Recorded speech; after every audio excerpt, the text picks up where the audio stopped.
Welcome back, learners, to our course Rudimentary Principles and Practices of Managerial Economics. I am Dr. Shantanu Saurabh, Assistant Professor, Department of Commerce, DAV PG College, Banaras Hindu University. In the last session, we have talked about elasticity of demand and different aspects related to elasticity of demand. In this session, that is lecture number 20 in module 4, we'll be talking of other dimensions related to elasticity of demand. We'll be trying to cover 4 topics in this elasticity of demand. First one being methods of measuring price elasticity of demand. Second, income elasticity of demand. Third, cross elasticity of demand. And fourth being importance of elasticity of demand. First, the methods of measuring price elasticity of demand. Different methods have been developed by different economists to measure the price elasticity of demand. Some of the most important methods are described as follows. First is percentage method, second is outlay method, and third is point method or geometric method. We'll be discussing all these 3 methods one by one. The first one being percentage method. This percentage method was given by Professor Flux and is one of the most popular method used to calculate the price elasticity of demand. Under this, the price elasticity of demand is measured by dividing the percentage change in quantity demanded by the percentage change in the price of the commodity. So the formula for measuring elasticity through percentage method is percentage change in quantity demanded upon percentage change in price, which can be also represented as delta Q upon Q into delta P upon P, which can be simplified upon delta Q upon delta P into P upon Q, where coefficient of price elasticity of demand is calculated with delta Q, that represents change in quantity demanded, delta P, which represents change in price of the commodity, Q, which represents original quantity demanded, P, which represents original price of the commodity. Now we'll be trying to take up an example. Suppose the quantity demanded of any person of a commodity X was 10 kgs when its price was 5 rupees per kg. He was demanding 10 kg initially when the price was 5 rupees per kg. If the price falls from 5 rupees per kg to 3 rupees per kg, the price is decreasing from 5 rupees per kg to 3 rupees per kg, then the demand increases from 10 kgs to 30 kgs. In this case, the price elasticity of demand will be as follows. First, we'll be trying to find out the delta Q, that is change in the quantity demanded.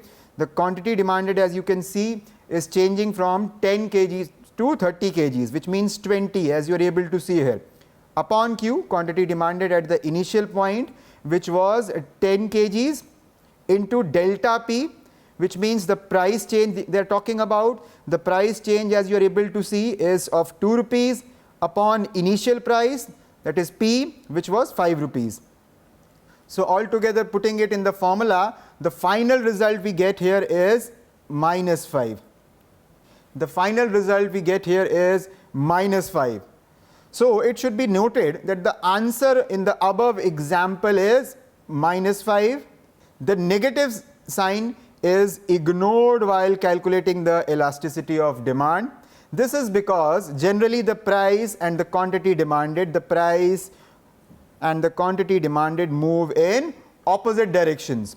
When the price increases, the quantity demand decreases and vice versa.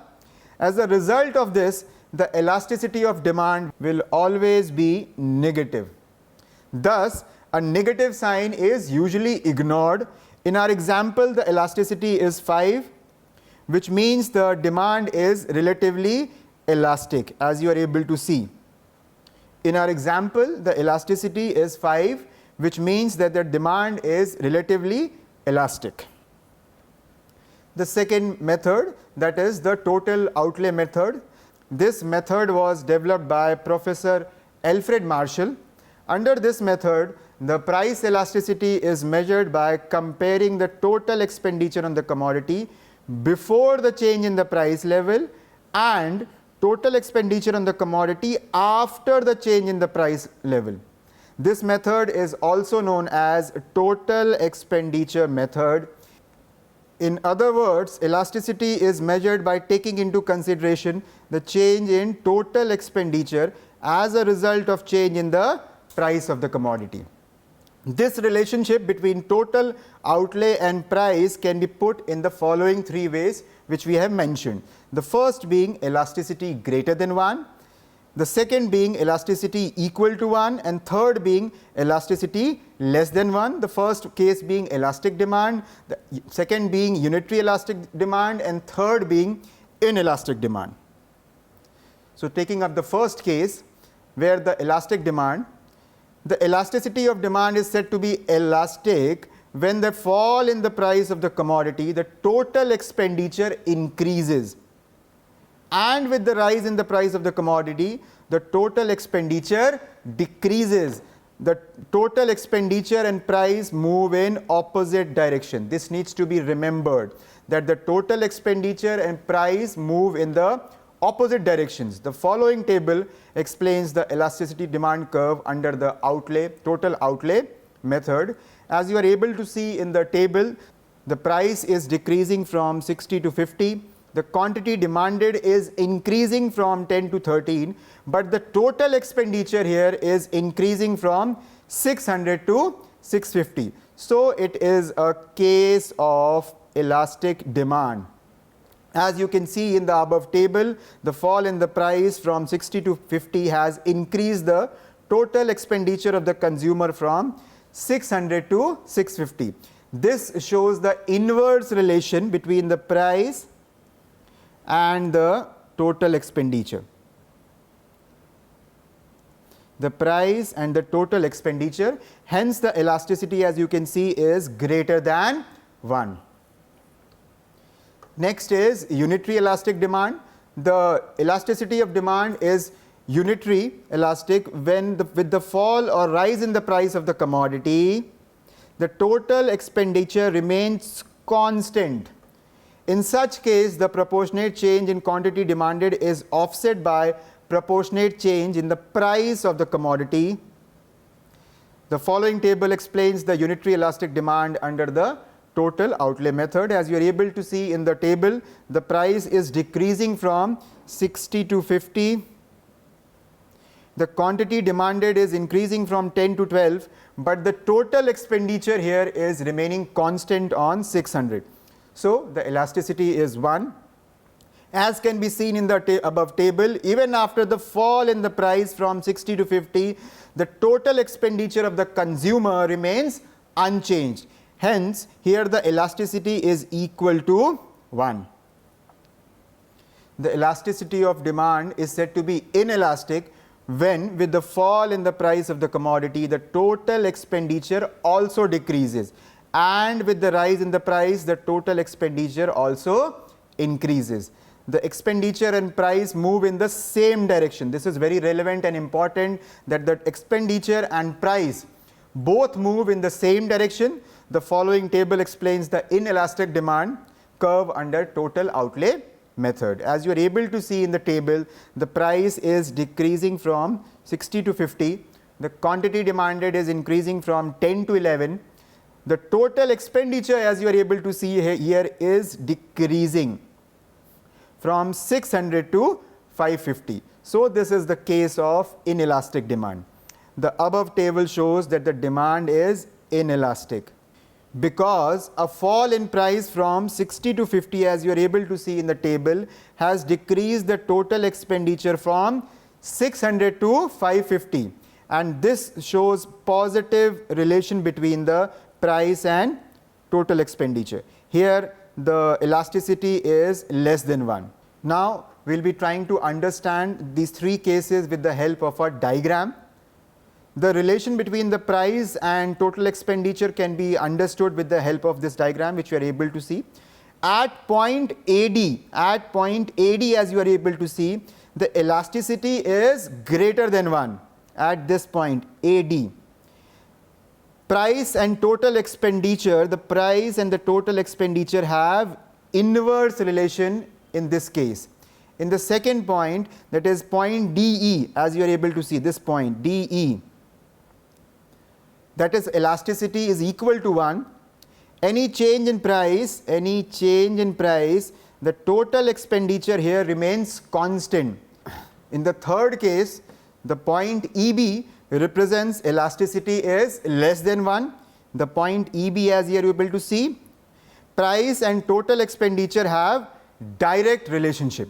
So these were the three cases. In the first case, when elasticity is greater than 1, the price and total expenditure have inverse relationship. In the second case, where elasticity is 1, the change in price, the total expenditure remains constant, and in the third case, where elasticity is less than 1, price and total expenditure have direct relationship.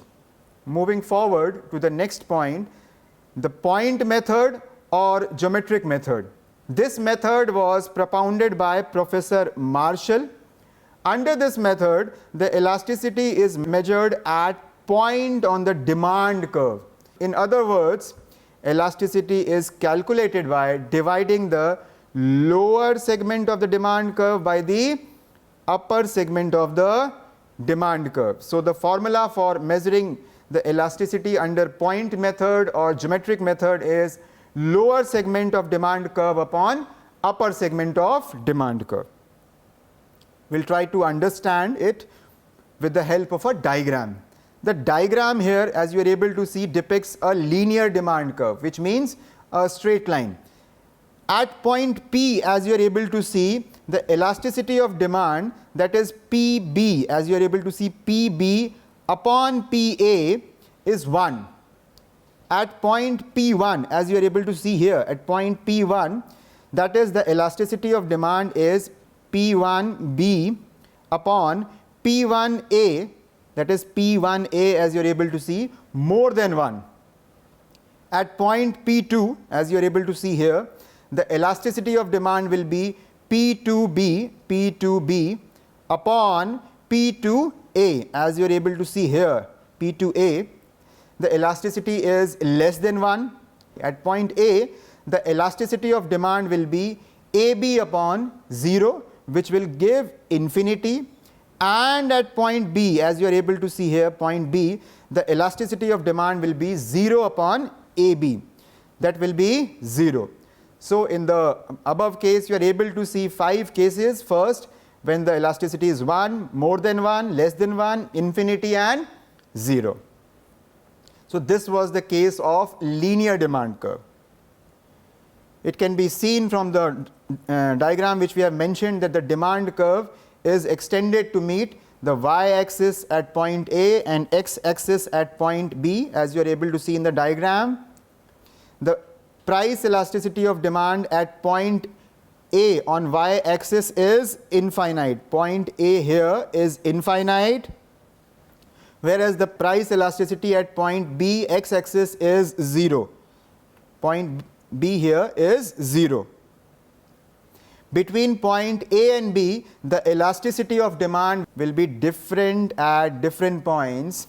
As you are able to see, it's different at all the 5 different points. If P is point on the demand curve, PB denotes the lower segment, PB denotes here, PB here denotes the lower segment, and PA denotes the upper segment of the demand curve. PA here is showing the upper segment of the demand curve. Now we will try to understand the demand curve when it is the case of non-linear. Then the elasticity of demand can be drawn in the following manner. In the above diagram, you can see DD here is the demand curve. DD is the demand curve. A tangent, as you are able to see with the blue line, a tangent AB is drawn touching the demand curve at point P, as you are able to see here, at point P. The tangent AB has been extended to touch both x and y axis. As you are able to see, the tangent is touching both the points. In this case, elasticity of demand can be measured as lower segment of the tangent upon upper segment of the tangent. In the diagram, when EB is equal to EA, then elasticity is equal to 1, as you are able to see. When EB is greater than EA, in this EB is greater than EA, then elasticity is more than 1, and in the case when EA is greater than EB, then elasticity is less than 1. Now we'll be talking of types of income elasticity of demand. The first one, positive income elasticity. The income elasticity is said to be positive when the quantity demanded for a commodity rises with an increase in the income of the consumer and declines with the decrease in the income of the consumer. Generally, normal goods, as you are able to see, goods have positive income elasticity. For instance, clothes are categorized as normal goods. The demand for clothes increases with increase in the income of the consumer. Positive income elasticity can be divided into 3 forms: unitary, more than unitary, and less than unitary. In the case of unitary, when change in quantity demanded equals to the change in the income. In more than unitary, when change in quantity demanded is more than the change in the income. And third being, when change in quantity demanded is less than change in the income. So in positive income elasticity, we are able to see 3 cases, 3 forms. First, unitary, where the change is equal. Second, when the change in quantity demanded is more than the change in income. And third, that is less than unitary, when the change in quantity demanded is less than the change in income. As can be seen in the diagram, the upward slope you are able to see shows that a rise in the income of the consumer leads to an increase in the quantity demanded, as you are able to see in this diagram. The second one now, negative income elasticity. The negative income elasticity is said to be negative when the quantity demanded for a commodity decreases with the increase in the income of the consumer and increases with a decrease in the income of the consumer.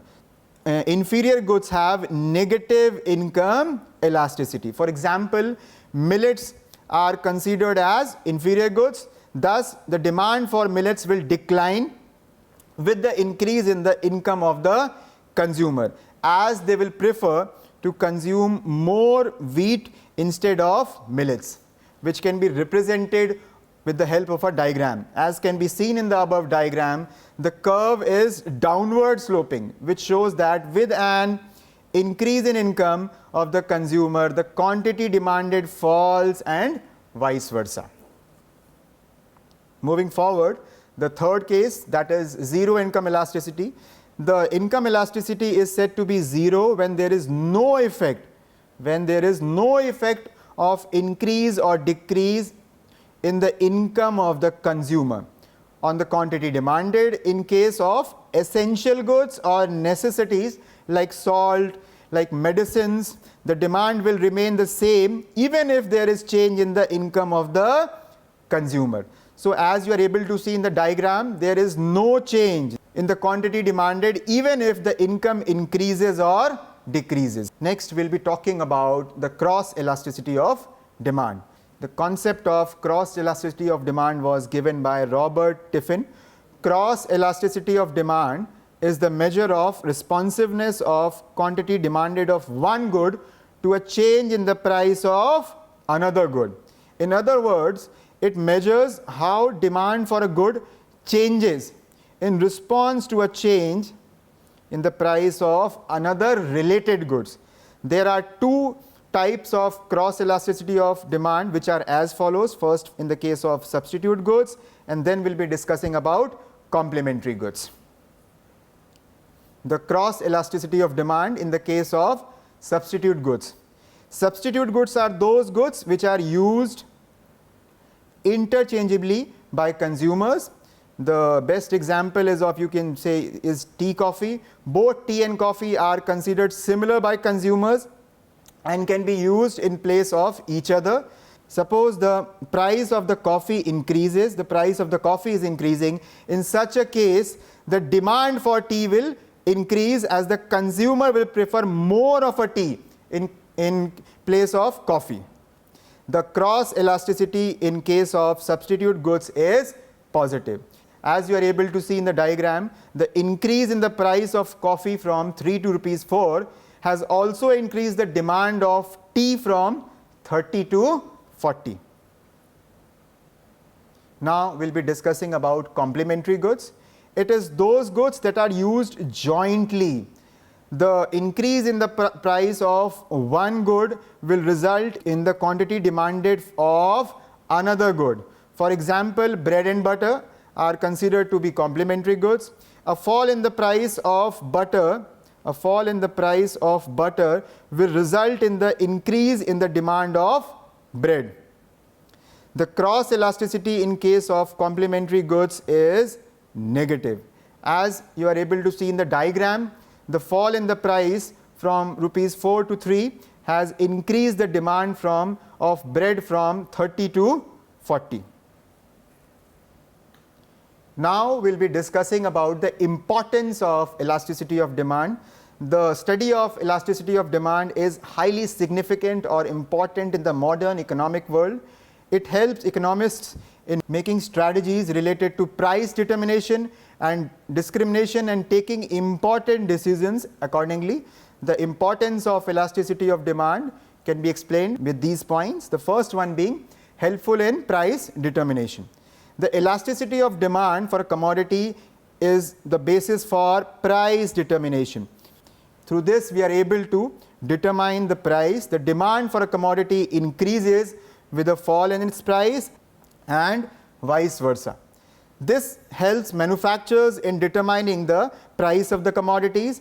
If the demand for a commodity is relatively inelastic, then manufacturers can charge higher price for it, whereas if the demand is highly elastic, then in such case the manufacturers will charge a low price from consumers.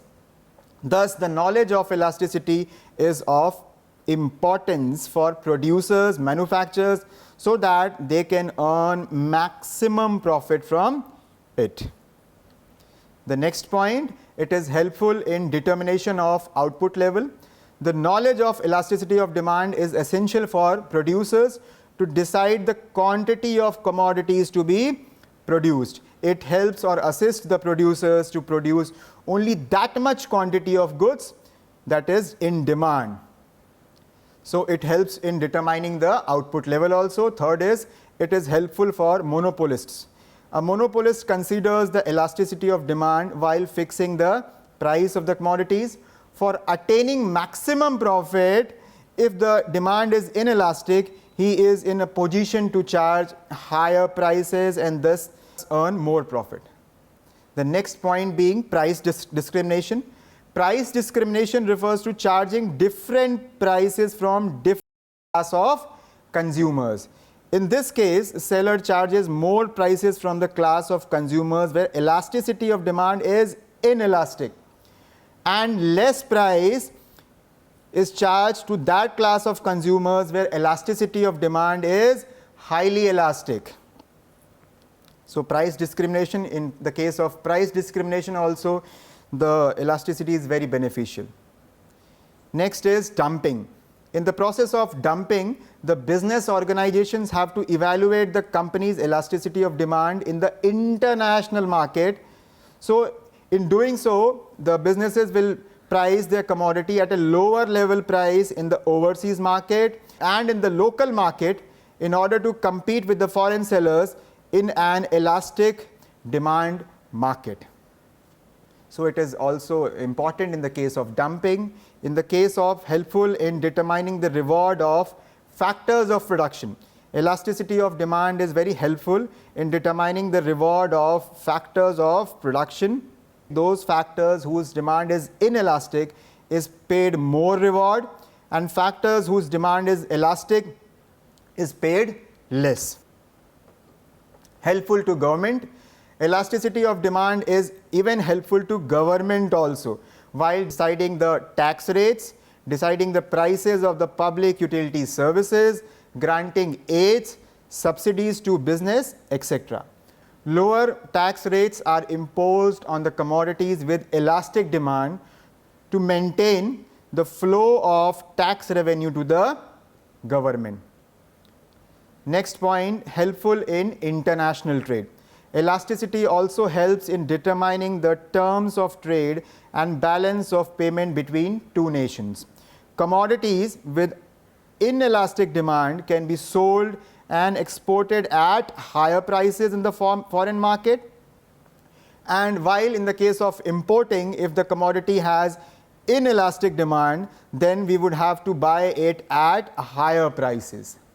So it is also helpful in international trade. So that was all related to different aspects of elasticity of demand. In this slide, I tried to make you understand different dimensions of elasticity, the methods of measuring price elasticity of demand, income elasticity of demand, cross elasticity of demand, and importance of elasticity of demand, in which I tried to discuss the percentage method with you, the total outlay method, point method, or geometric method. I explained you this percentage method with the help of formula. Also, we discussed an example of it. Then we discussed this total outlay method. We tried to discuss in detail. And we also discussed the elastic demand, unitary elastic demand, and inelastic demand. We tried to explain with the help of a table, with the help of a diagram here. Then we discussed about the point method or geometric method. We discussed the formula, the diagram in the case of linear demand curve, and then in the case of non-linear demand curve. Then we tried to discuss types of income elasticity of demand, in which we discussed positive income elasticity, negative income elasticity, and zero income elasticity. Then we discussed about cross elasticity of demand. We focused on substitute and complementary goods. We discussed their cases with the help of a diagram also. The complementary goods. Then finally, we tried to understand the importance of elasticity of demand. It is helpful in price determination, helpful in determination of output level, helpful for monopolist price discrimination, dumping, helpful in determining the reward of factors of production, helpful to government, helpful in international trade. So that was all related to elasticity of demand. Thank you, learners, for patiently listening to our lectures, and we'll meet soon in the upcoming lecture. Thank you.